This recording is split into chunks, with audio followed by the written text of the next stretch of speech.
Aloha Maui Mamas, and welcome to the CoronaMama Zoom Room. This show is brought to you by the Maui Mama magazine, and we are here for you, the Maui Mama, to express, to connect during these pandemic times. Our motto is hashtag share aloha, not corona.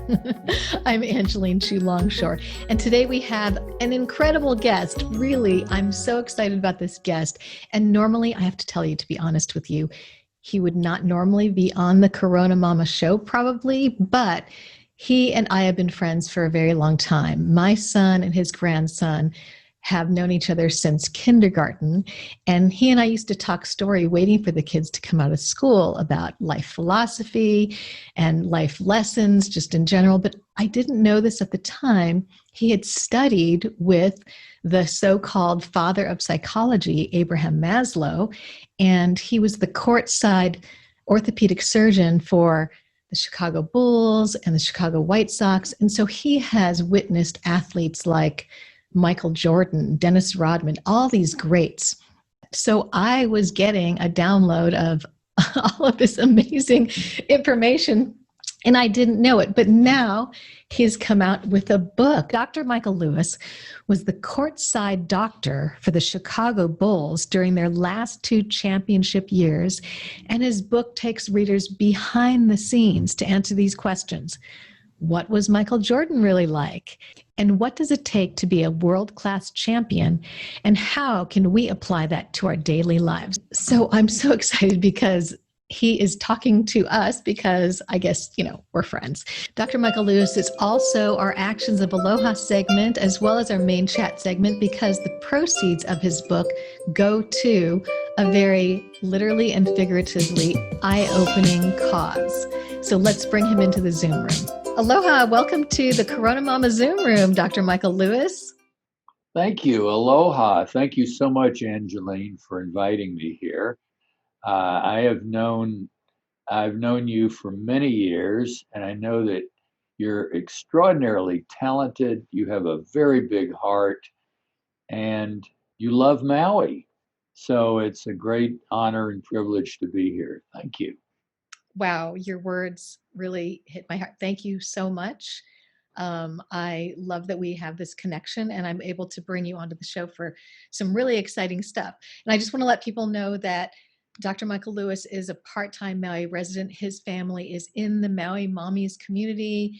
And so I'm so excited to have you here. Let's talk about your newest project. So if you can introduce yourself to us, let us know what you do and what your project is about. This is the latest book. Very excited. This is my new book, The Ball's in Your Court. The doctor shares life lessons from Michael Jordan, Phil Jackson, Abraham Maslow, and other inspiring teachers.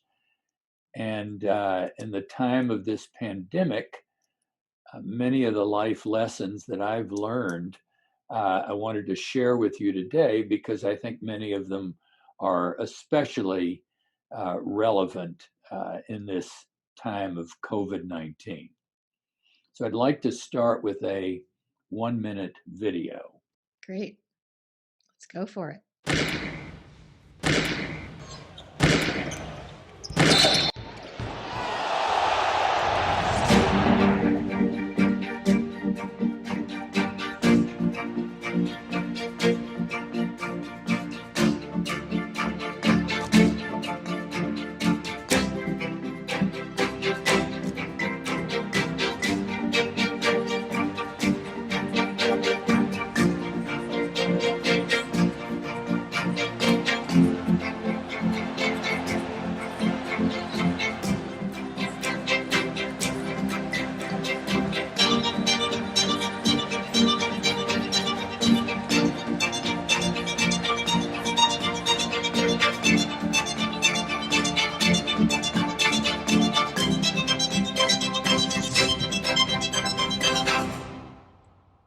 I hope that got us into the right spirit. And as Angeline said, I'm a part-time Maui resident, and I know each of you know how fortunate you are to live on the most beautiful place on earth. But I wanted to share with you some of my photographs that I've taken on Maui. Here's Maui sunset, Maui sunrise, and of course, we all love the beach. This is Hamoa Beach, Jaws, my family, deep sea fishing, Cool. whale Wow. watching, canoeing in the traditional Maui manner. If the weather warrants, coming inside to one of the great aquariums in the world, your Maui Aquarium. Look at that extraordinary fish. Wow. We're so And lucky. so that's the water, and now we're on land. This is the Haleakala crater. And here we are in beautiful upcountry and in the forest preserves. And any visitor, when they first come to Maui, are just blown away by nature's abundance, especially the hibiscuses, as we see here. And this image was taken by my then 9-year-old grandson, symbolizing the different cycles of life. Wow. And the roadside rooster, and when we look carefully, they're really quite stunning creatures. Mhm. Black-crowned night heron, which hangs out at the plantation house, and the famous Nene. Mm. My family, we love Halloween. We love celebrating Halloween together. We try to come each year during Halloween. But Maui isn't all fun and games, as we know. This is a rally supporting the Hawaiian language. Cool. These young ladies weren't as excited about the rally as the other participants. And when I was looking through the crowd, I was looking for beautiful people. And then my camera struck on this woman, and I realized it was my daughter. So, what we're going to talk about today is how do we cope with this crisis that we're in, this pandemic crisis? And one of the important points is that a crisis can bring out the best in people, and we can rise to the occasion. And I know that many of us are feeling like this bullfighter at a bullfight in Madrid, or this rodeo rider hanging on for dear life. But I'm hoping after this talk, we're going to feel more tranquil and more hopeful, and maybe even like these Magellanic penguins on the Falkland Islands. So why should you listen to an old country doctor? And one answer is that I've been extremely fortunate during my life to be in the right place at the right time. At university, I studied with this man whose name is Abraham Maslow, who was the father of modern psychology.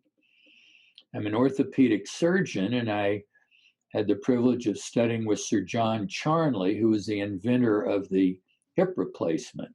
And in practice, I've learned what world-class athletes do to become the best. This is when I was the doctor for the Chicago White Sox, and then recently the doctor for the Chicago Bulls when I earned 2 championship rings. Cool. So here are some of the ideas that we're going to talk about today. Let's go back once upon a time, a long, long time ago, way back in the 1990s, when the world's greatest athlete, Michael Jordan, is seen here, was playing for the Chicago Bulls. Incredible. And I do have several Michael Jordan stories. I'll share one of them with you now. And if there's time during the question and answer period, I can tell you more. This story took place in Indianapolis, Indiana, during the playoffs in 1998, the last dance. And Michael Jordan was going up for a rebound and was poked in the eye, and blood was pouring out of his eye. And we walked back to the locker room together, the training room, and I had a decision to make. Do I inject his eye with some anesthetic, which would mean I could suture the eye, but he couldn't go back into the game? Or do I steri-strip the eye, which would have meant he could go back, but they could come loose and blood could start pouring out again. So for a moment, I saw the headline in the Chicago Tribune the next day, Bulls lose playoff, Michael Lewis dropped the ball. But we did decide to steri-strip them, and I held my breath for the rest of the game, but fortunately the steri-strips held and the Bulls went on to win their 6th championship. But it was a very humbling experience because in spite of doing everything right, the outcome might not have turned out well.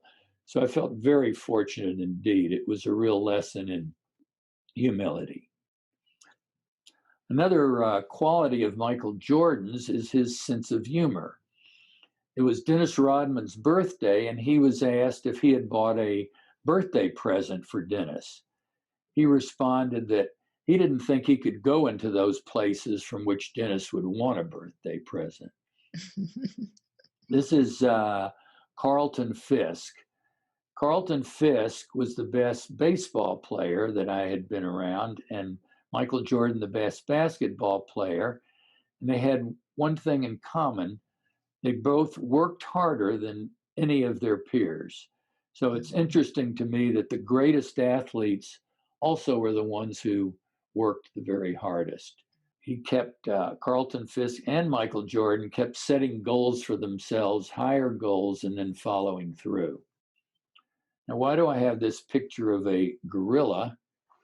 It's to represent one of my favorite quotations. Success is like wrestling a gorilla. You don't quit when you're tired, you quit when the gorilla is tired. So that certainly applies to our pandemic today.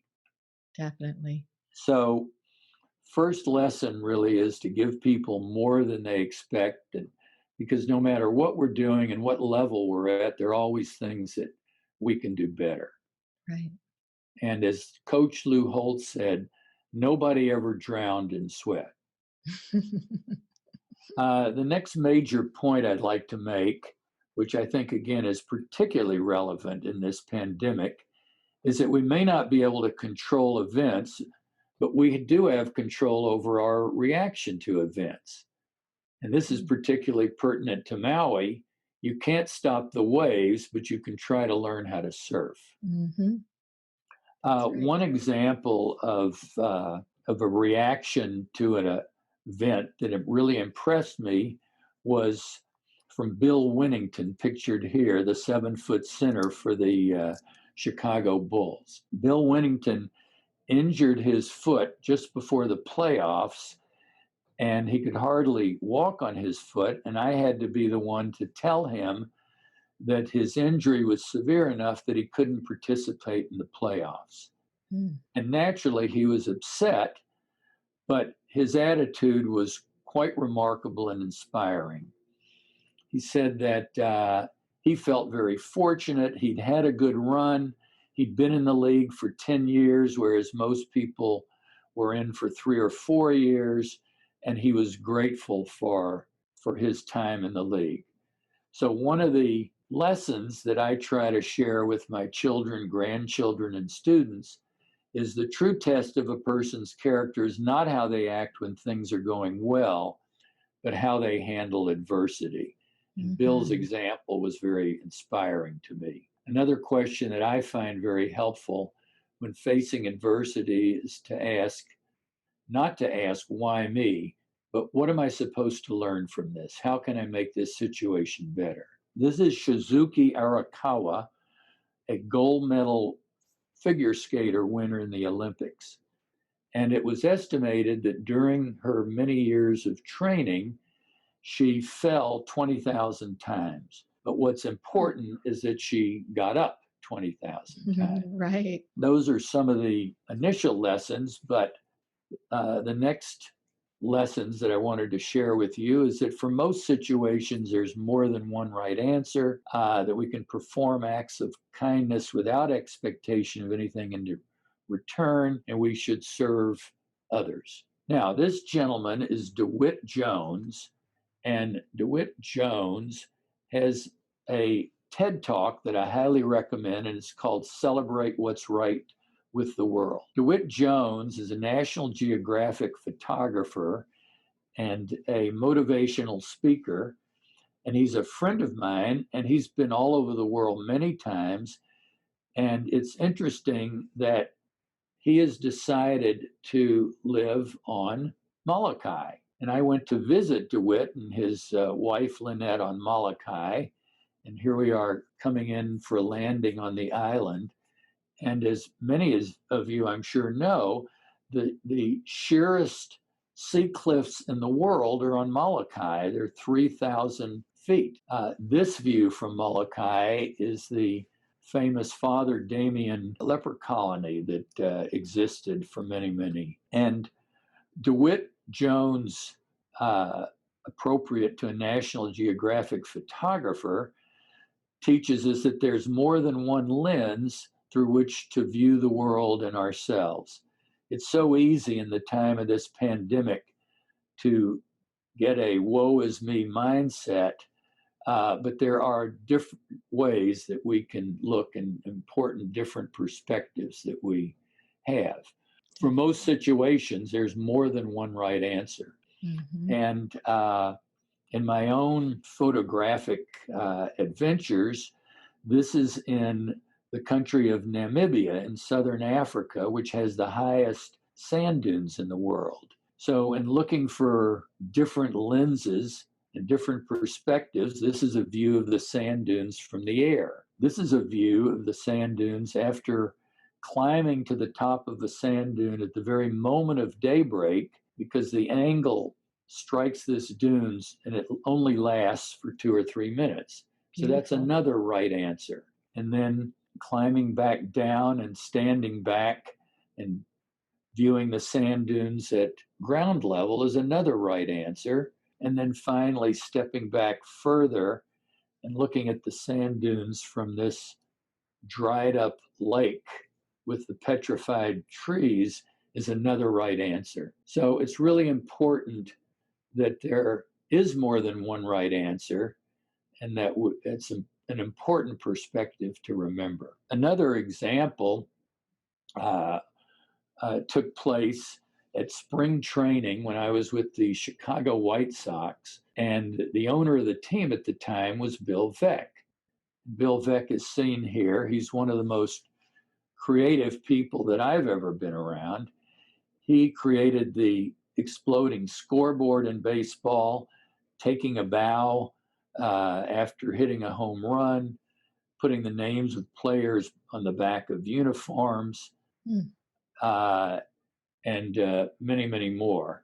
He had a wooden leg, and if you look very carefully, you can see a hole in his wooden leg here. And the first time I saw him use that hole in his leg as an ashtray to put out a cigarette, my eyes almost popped out of my head. While at spring training, I had a very precocious first daughter, Melanie, and she taught me a very valuable lesson. As the new parent, it was wonderful to have a lesson taught to you by your 3-year-old daughter. And the lesson was that you do have control over your reaction to events. Life is 10% what happens to you and 90% how you respond to it. So specifically, my 3-year-old daughter, Melanie, saw this woman walking along the beach in Sarasota, Florida, and she looked like she had the weight of the world on her shoulders. And my daughter, who'd never seen her before, spontaneously said, "Are you a princess?"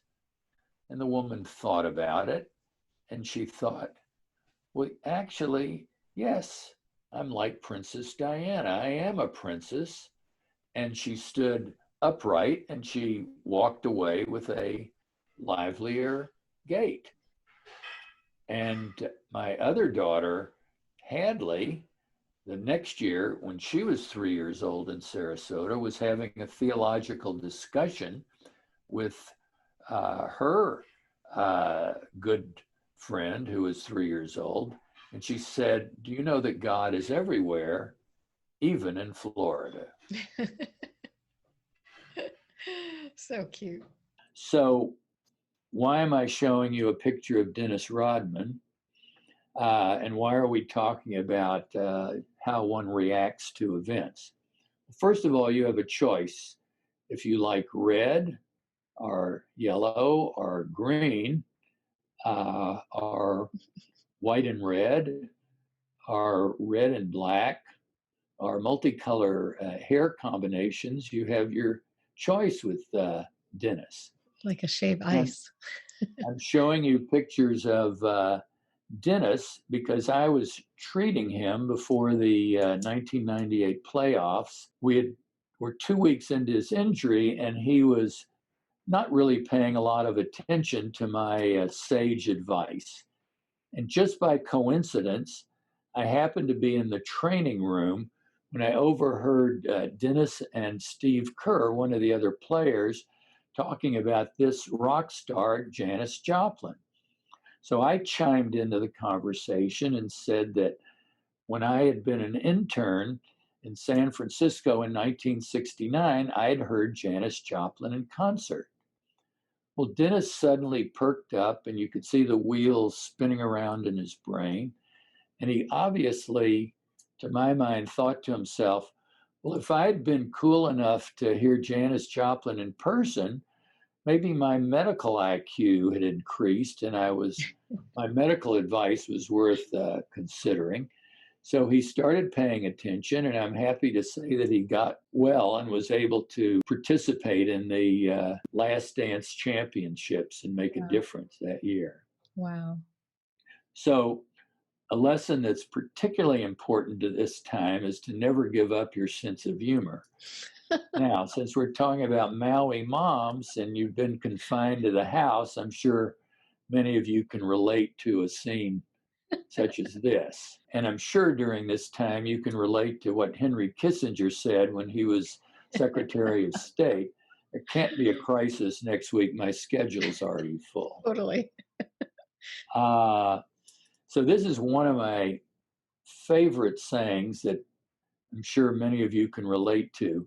If you're going to start laughing about something in 6 months, you may as well start now. That's been very helpful to me. So maintaining your sense of humor. This is my wife and I after a mud bath at the Dead Sea in Israel.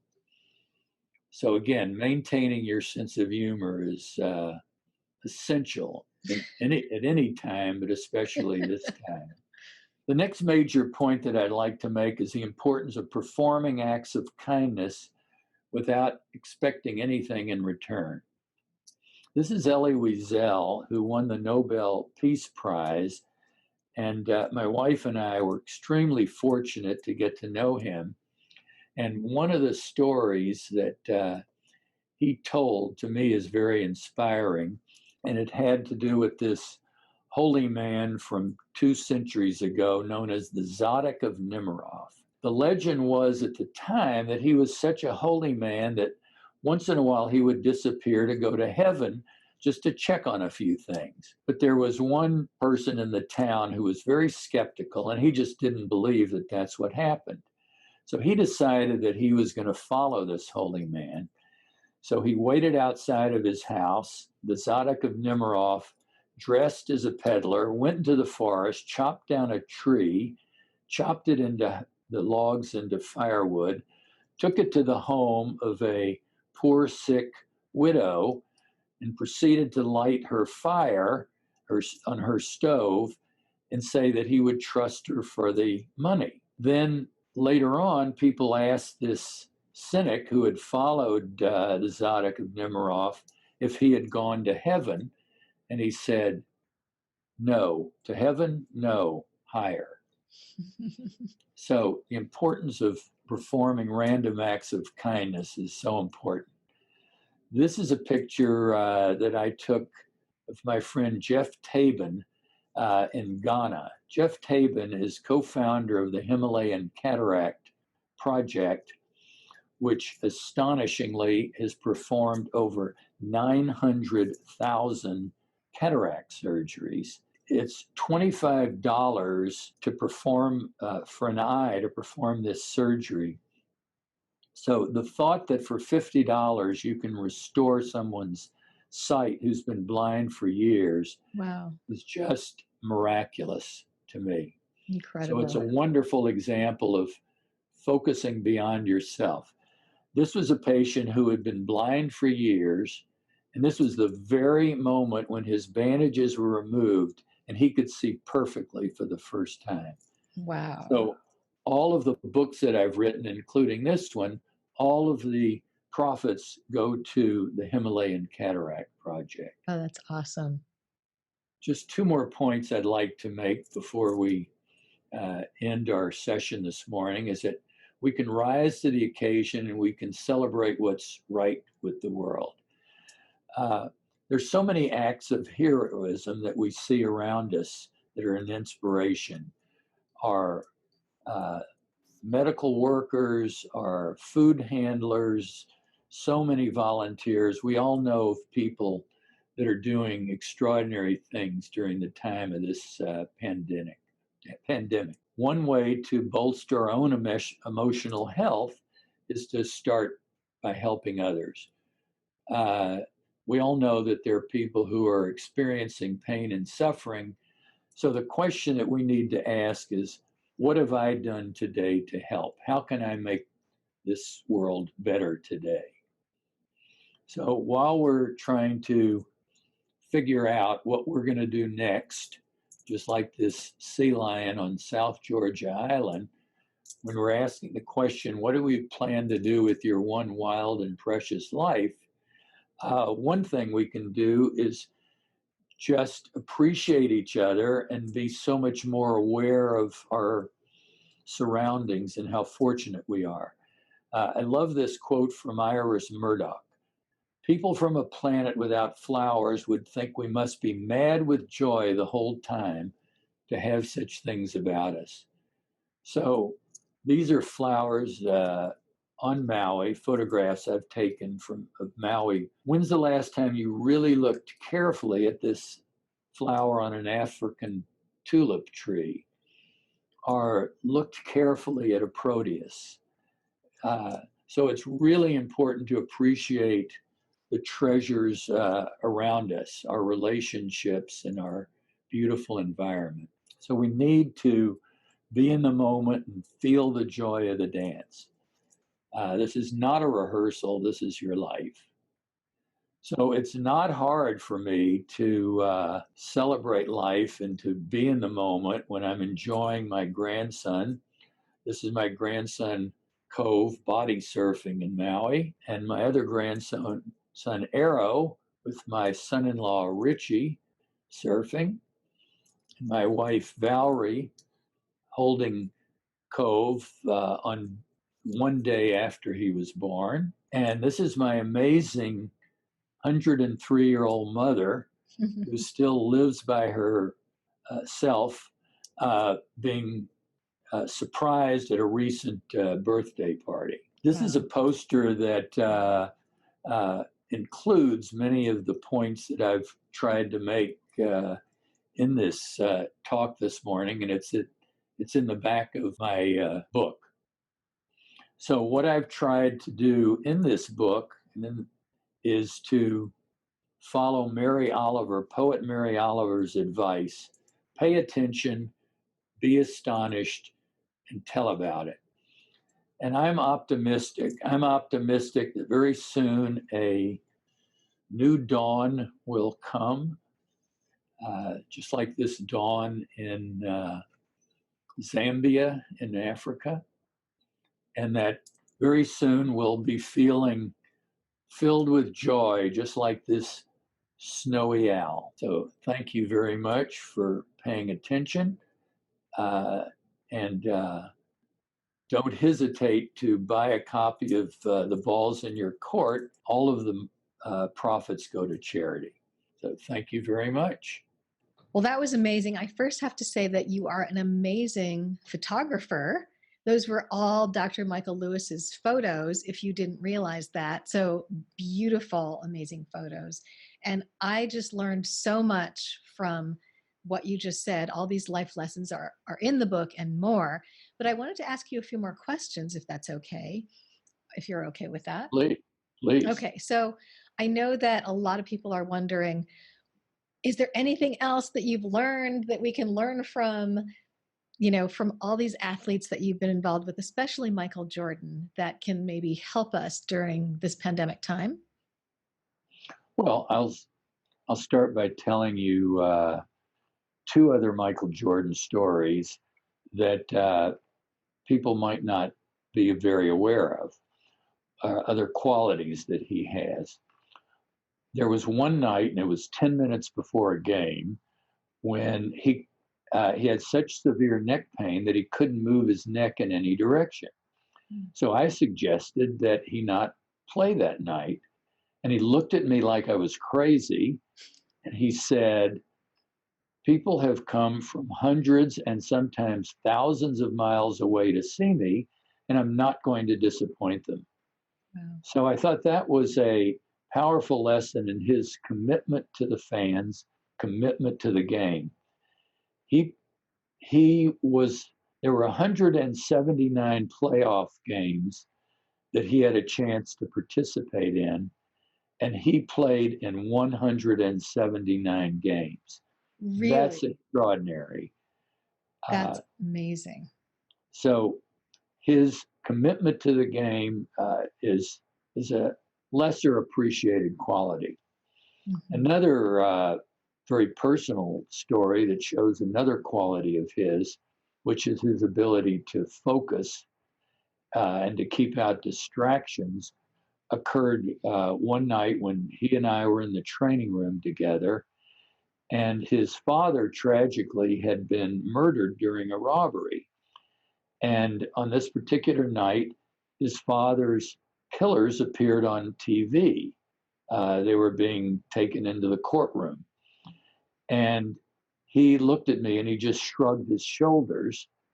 And I took that as a sign that even though I knew that he loved his father enormously, his father was his best friend and was always with him, he realized that he couldn't bring his father back by thinking about these killers. So he wasn't going to waste any energy on that, and he was going to keep out any distractions and only focus on the task at hand. Wow. His ability to focus was extraordinary.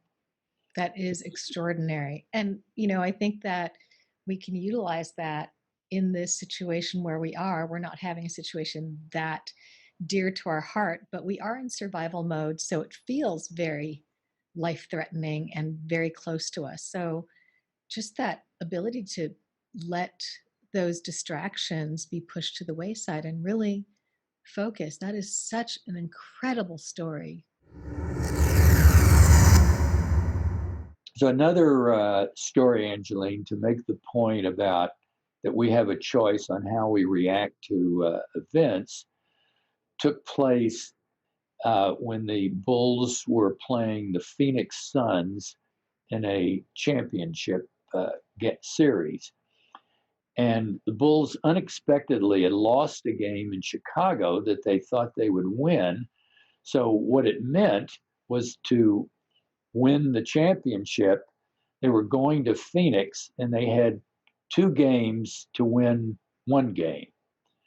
So at the airport, when people were getting on the Bulls' private plane, everybody brought huge suitcases because they were planning to be there one night for the game. Then they had a night off, and then the second game after that. Well, Michael Jordan walked on the plane with a tiny valise. And he said, gentlemen, we're not going to be here long enough for a change of clothes. I just brought this little valise because we're only going to be here one night. And suddenly, the mood of the entire team lifted, and naturally, they won the game. But to me, it was a very powerful example of how adjusting your attitude can affect not only your attitude, but the attitude of many people around you. Such an important lesson to remember. What a great example. Wow. He's an amazing person with his mindset. Incredible. Thank you for sharing that. I had another few questions, if you don't mind. Yes. How can we, at this time, keep ourselves in a positive frame of mind? I know athletes are able to do this, and they're in very high stress situations. We're in a high stress situation every day now. So is there a way for us to keep that positive frame of mind? Well, there's several things that we can do. As I mentioned in the talk, we have control over how we react to things. And that's such an important lesson to remember. What's also so important is that we feel better mentally, emotionally, spiritually when we help others. So thinking, what can I do today to help someone else, really makes a difference. Also, it's just very important that we take care of ourselves, that we remember to exercise. It may sound obvious, but a lot of people get out of that mode, and it's very important to continue doing that. It's important to take care of ourselves spiritually in whatever way works for us, whether it's meditation or prayer. And again, emotionally, by realizing how precious our relationships are, uh, and uh, and by performing random acts of kindness and reaching out to other people. Mm-hmm. If people look back at some of the other episodes we have, there are people that we've talked to that are doing things in our Actions of Aloha segments, and I can see that during this pandemic time, people are stepping up. That makes them feel better. And then we also did a segment about healthy at home, which is taking care of yourself, and we will do something about our frame of mind as far as where we're at mentally, spiritually, emotionally. So these are all really crucial lessons that you're sharing with us that we can take into this pandemic time to get us through.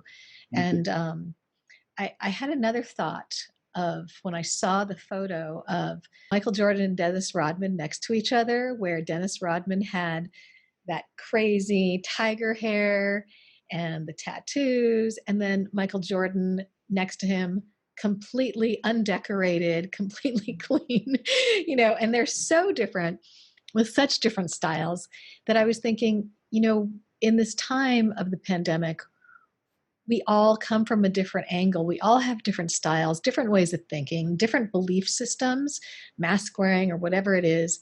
And so as a team, they were so different. How can we as people that have different belief systems come together as a team to really win during this pandemic time?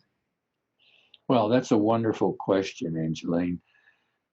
When I look at my experience with the Chicago Bulls, if you take Michael Jordan, Dennis Rodman, Coach Phil Jackson, and General Manager Jerry Krause, you couldn't find four more different people, and yet each of them were critical to building a championship. So it's, I think, such an important lesson that it really takes all of us. We're all in this together. And when I was in high school, I was in a debate class, and one of the critical lessons that I learned at that time was when you walked into a room to debate, you had to be prepared to take on either the affirmative side or the negative side. You had to look at different perspectives, each side of a question. And it's so important to be able to look at each person's perspective and for us to learn from each other instead of uh, trying to defend our opinions. It's so important to look to each other and reach out to each other and to think, what can I do to help? How can I make this situation better? Mm-hmm. And together, with all of our differences, we have different skills and talents, and those perspectives can help us to move forward, it seems. So, Exactly. so, we've talked a lot about sports stories. I'm just wondering, because we have a lot of parents watching here, do you have any stories that would maybe help a child, for them to help their child possibly? Well, we've all had very vulnerable moments in our lives. And on one particular occasion, when I was in college and I was an insecure college student, I met with Abraham Maslow, the great psychologist, and he said to me, I think you should go to medical school because somebody should make a difference in psychology, and why shouldn't it be you? And I was thunderstruck by that message from the great man. And what I learned from that is that in a particularly vulnerable moment in a child's life or in any of our lives, someone can say something that can change our lives. And sometimes thinking or communicating to our child, I believe in you, can be even more important than I love you. Wow. Yes, for sure. For sure. I've experienced that myself, and it's propelled me into believing that I can. And then I did. So, what a great lesson. Well, we've talked a lot about kind of heavy things. And I know there's some fun things that are in your book and humorous. Usually we end the show with like a little humor. I know we're going to do a giveaway. We are giving away a copy of the book. We put a post out to the Maui Mommies. And so we will do a giveaway. We'll choose somebody who put a post on their best life lesson they gave to their child. But do you have any fun stories, humor stories? I know you do. Well, there are a lot of hopefully humorous stories in the book. One of my favorites occurred when I was treating a 7-year-old girl who had broken her leg. She'd broken her tibia bone. And fortunately, it wasn't serious. And I had just treated her with a series of casts. And then the last time in the office, as she was leaving, I said, "Thank you for being so adorable." And she turned to me and she said, "You're welcome." So cute. That's so awesome. Well, that is a great way to leave it. And I so appreciate you being here. This has been so fun, so insightful. I'm sure you at home have maybe written things down, but I really know that there are so many more lessons in this book, and I am going to read it, take it in. I'm so happy to have a copy. Thank you. Thank you so much, Dr. Lewis. I so appreciate you being here. So, where do you plan on zooming off to now?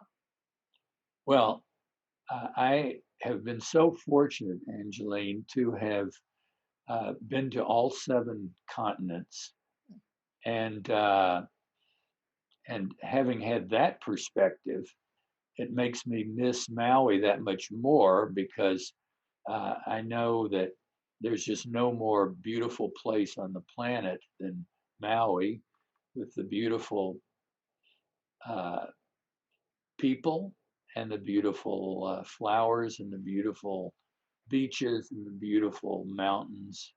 It's just the most magical place.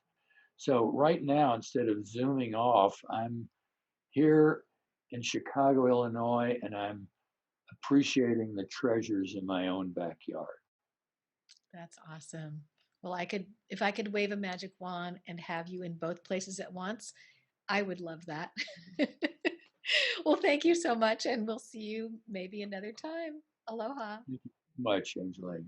How many of us would like to trade places with Dr. Lewis during that time, during those championship years, to just see the mindset of these amazing athletes? I vote for it if I could. Okay, well, that is our show for this week. Thanks for joining us. And if you have a story to share that will uplift, inspire, inform this Maui Mama community, please share with us. Let us know. And to end the show, we will look at those beautiful photos of Maui that are all of Dr. Lewis's work. And we'll see you next week. Aloha.